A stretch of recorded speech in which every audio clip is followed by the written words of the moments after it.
Still on the divided kingdom, we're going to talk about the prophet Elijah, the Tishbite. So Elijah stands as one of the most significant prophets in the Old Testament. His ministry occurred during the 9th century BC in the northern kingdom of Israel, primarily during the reigns of King Ahab, Ahaziah, and Jehoram. Elijah emerged at a time when Israel faced a severe spiritual crisis due to the widespread influence of Baal worship promoted by King Ahab and Queen Jezebel. His name means, "My God is Yahweh."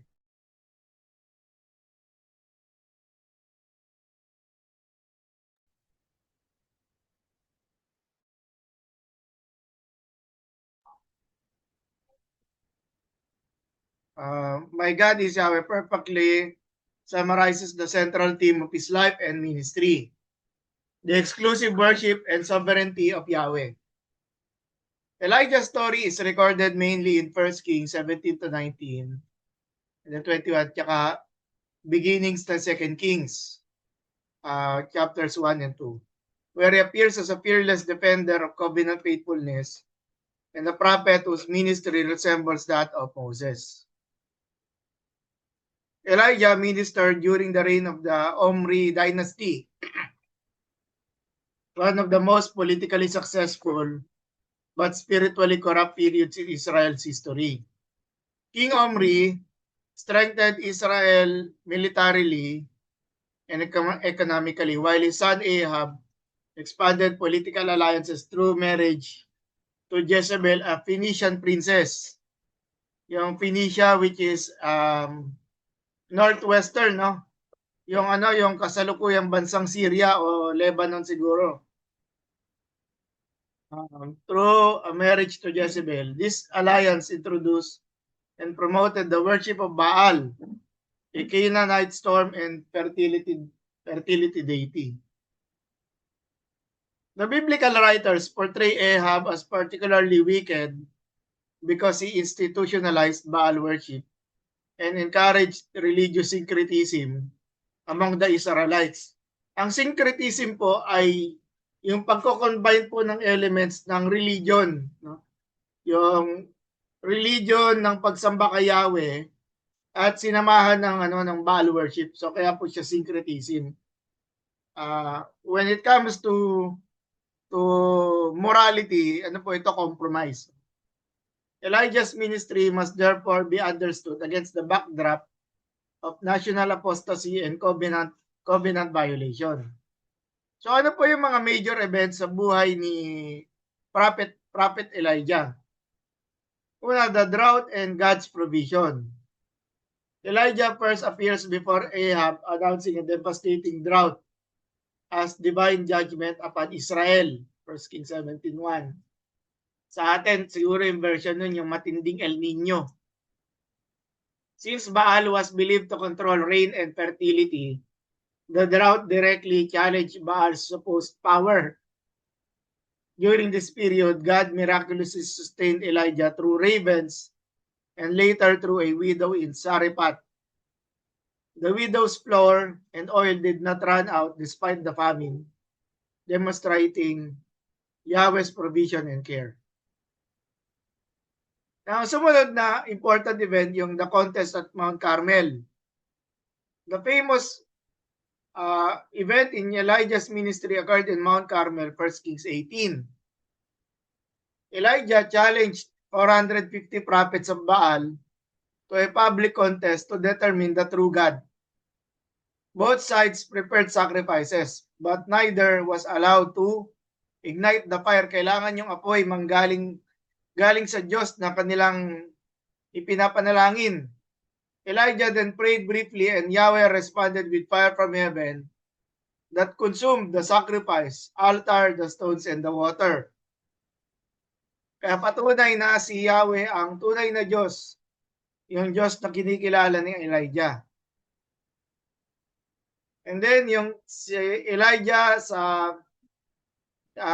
dun sa kanyang experience sa Mount Horeb, Pagkatapos ng event na ito, nanalo, nagwagi si Prophet Elijah laban dito sa doon sa contest, laban doon sa mga pari at mga propeta ni Baal. Si Jezebel ay tinugi si Elijah para patayin siya, no? Kasi so, si Elijah ay tumakas para sa kanyang kaligtasan. Exhausted and discouraged, Elijah journeyed to Mount Horeb, which is yung Sinai, no? The mountain associated with Moses and the giving of the covenant. There God revealed himself not through wind, earthquake, or fire, but through a gentle whisper. This encounter taught Elijah that God's work often extends beyond dramatic displays of power. At Horeb, God commissioned Elijah. Merong bilin, no? May bilin si Yahweh kay Elijah na siya ay pahiran niya ng langis si Hazael bilang king ng Aram at si Jehu as king of Israel. Si Jehu na siyang papalit kay King Ahab at doon sa mga anak niya.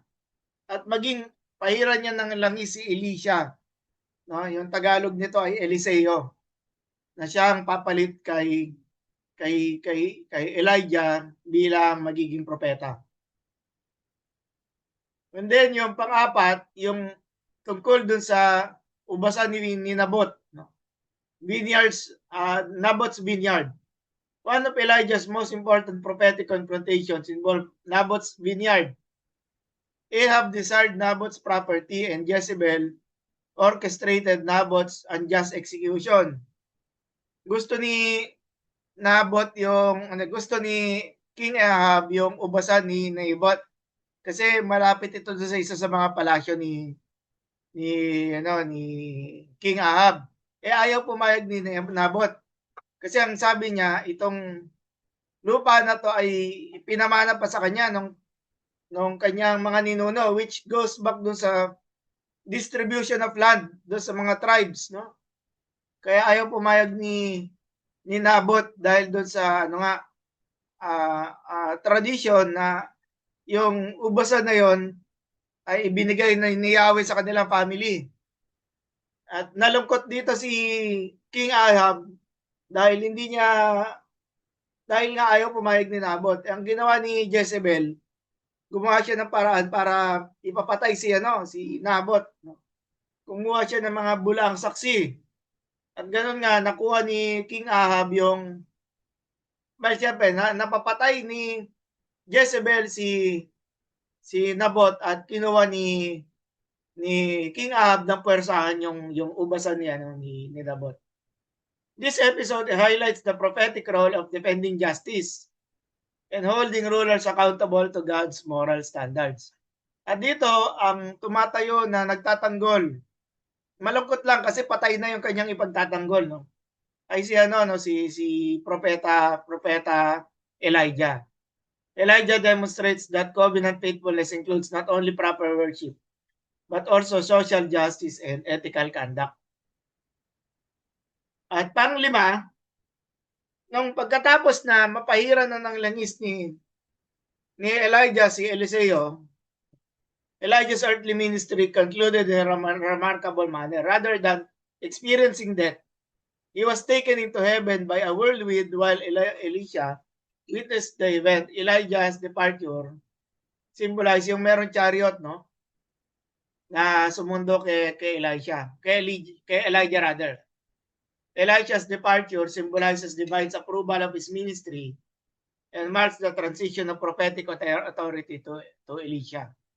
His miraculous translation contributed significantly to later Jewish expectations regarding his future return. Yung ipinahayag ni Prophet Malachi, no? At yung Jewish expectation na to, look forward to John the Baptist, no? As the, sabihin natin, successor or pangit yung term ng successor. Yung fulfillment, no? Representational fulfillment during the time ni Jesus. And so, what are the important theological themes na tungkol sa buhay ni Elijah? First is the sovereignty of Yahweh. That even there are evil kings, evil rulers, yung ang Diyos ni Yahweh ay mananatiling naghahari pa rin. Yung kanyang purposes will still prevail. The central theological message of Elijah's ministry is that Yahweh alone is God. Through the drought, the miracle at Carmel, the raising of the widow's son, and numerous other signs, the narratives demonstrate God's authority over rain, life, death, kings, and nations. Elijah's ministry decisively rejects the claims of Baal and affirms Yahweh's universal sovereignty. Second, importanteng theological theme, the authority of the prophetic word. The Elijah narratives emphasize the power and reliability of God's word delivered through his prophet. Whether predicting drought, judgment, or restoration, Elijah's declarations consistently come to pass na isa sa katuparan yung mga pinapahayag ng propeta. This reinforces the biblical understanding that true prophets speak with divine authority to serve as God's representatives among his people. Another important theological theme is covenant faithfulness. Elijah's mission was fundamentally a call to covenant loyalty. He challenged Israel to abandon syncretism and return wholeheartedly to Yahweh. His famous question on Mount Carmel, how long will you waver between two opinions, captures the essence of his ministry. Yung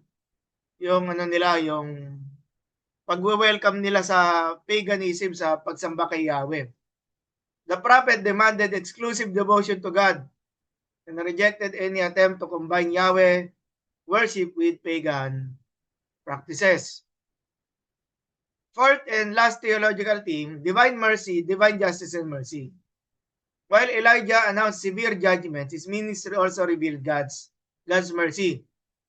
God provided for the widow, restored their son, preserved a faithful remnant of 7,000 Israelites, and even delayed judgment upon Ahab when the king repented.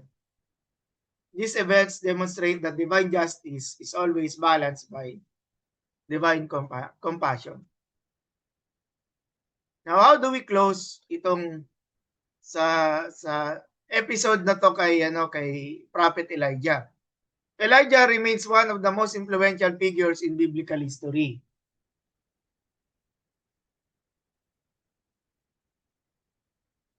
His courageous confrontation of idolatry, defense of covenant faithfulness, and unwavering commitment to God's truth made him a model prophet for future generations.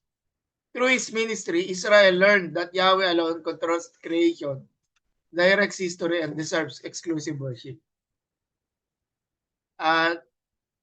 Last slide concerning Elijah. Elijah's life illustrates the enduring importance of prophetic witness, moral courage, and steadfast faithfulness to God. His legacy extends beyond the Old Testament, influencing Jewish expectations and preparing the way for New Testament understandings of prophetic ministry and divine revelation. Okay, so ayun, salamat po. Tapos po tayo sa ating part na to kay Prophet Elijah. May mga tanong po kayo? O gusto kayong mag-react o dagdag sa ministry ng prophet? Ng ministry ni Prophet Elijah, rather?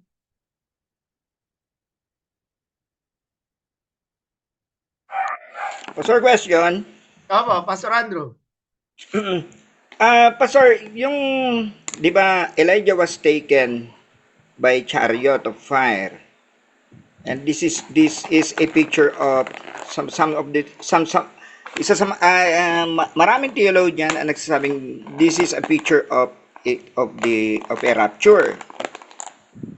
But then, Pastor, di ba, somewhere he wrote a letter to, was it King Jeroboam?